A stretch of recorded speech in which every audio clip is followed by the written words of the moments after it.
আজ পর্যন্ত শিবিরের কোন নেতা কর্মীকে একটা ব্লেড নিয়েও গ্রেফতার করতে পারেনি আমরা দেখেছি।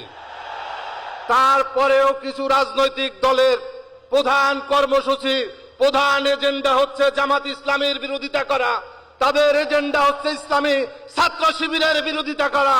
তাদেরকে বলতে চাই, বিগত 5ই আগস্টের যে অর্জন, এই অর্জনে যারা সামনের সারিতে ভূমিকা রেখেছে তারাই হচ্ছে জামাত শিবির। সংগ্রামী বন্ধুরা আমার, আমরা বিগত 5 তারিখে ছাত্র গণ অভ্যুত্থানের মধ্য দিয়ে আমরা অন্তর্বর্তীকালীন যে সরকার দেখতে পাচ্ছি, আমরা ভেবেছিলাম ডক্টর মোহাম্মদ ইউনূসের নেতৃত্বে বাংলাদেশকে আমরা আমাদের কাঙ্ক্ষিত একটি জায়গায় নিয়ে যেতে পারবো। কিন্তু তিনি যে টিমকে নির্বাচিত করেছেন, তিনি কয়েকটি এনজিও প্রধানদেরকে নিয়ে আজকে তার পরিষদকে প্রশ্নবিদ্ধ করেছেন। আমরা বারবার বলেছি যে এই উপদেষ্টা পরিষদকে যদি ফ্যাসিবাদ মুক্ত করা না যায়, হাসিনার কিছু দোসর রয়েছে তাদেরকে যদি মুক্ত করা না যায়, তাহলে আমরা দেখেছি এই জনপ্রশাসনের যেই সংস্কারের সুপারিশ দেওয়ার পরে আগুন লাগিয়ে দেওয়া হয়েছে এই সচিবালয়ে।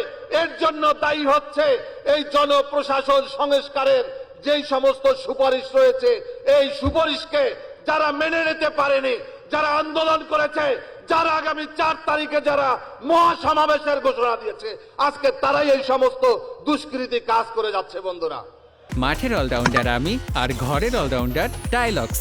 টাইলক্স টয়লেট ক্লিনার, ক্লিন মানেই টাইলক্স।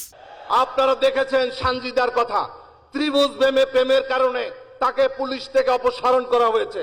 সেই সানজিদা সর্বশেষ পতিত সরকারের আইনমন্ত্রী এবং অর্থনৈতিক বিষয়ক উপদেষ্টা সালমান এফ রহমান এবং আর্মির এক অফিসারকে তাদেরকে মামলা থেকে খালাস দিয়েছে।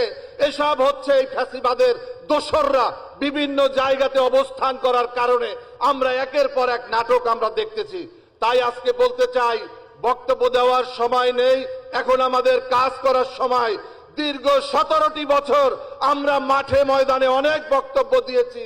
শুধুমাত্র বলতে চাই, বাংলাদেশের প্রধান রাজনৈতিক দল বিএনপি এবং জামাতের নেতা কর্মীদের মধ্যে যেই বিভেদ সৃষ্টি করার জন্য, যেই দেয়াল সৃষ্টি করার জন্য অপতৎপরতা চলছে, এটাকে অতি দ্রুত বন্ধ করতে হবে। বন্ধুরা, আমরা এরকম বাংলাদেশ আমরা চাইনি, আমরা এরকম পরিস্থিতি চাইনি।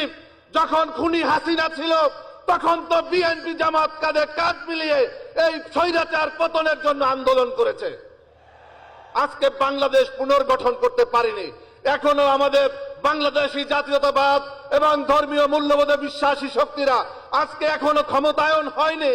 এখনই আমাদের কেন বিভেদ, কখন এবং উল্টাপাল্টা বক্তব্য দিয়ে যারা গোলা পানি করতে চায় তাদের ব্যাপারে আমাদেরকে সতর্ক হতে হবে। আমাদের শীর্ষ নেতৃবৃন্দের বলবো, আপনারা অতি দ্রুত পদক্ষেপ নিন।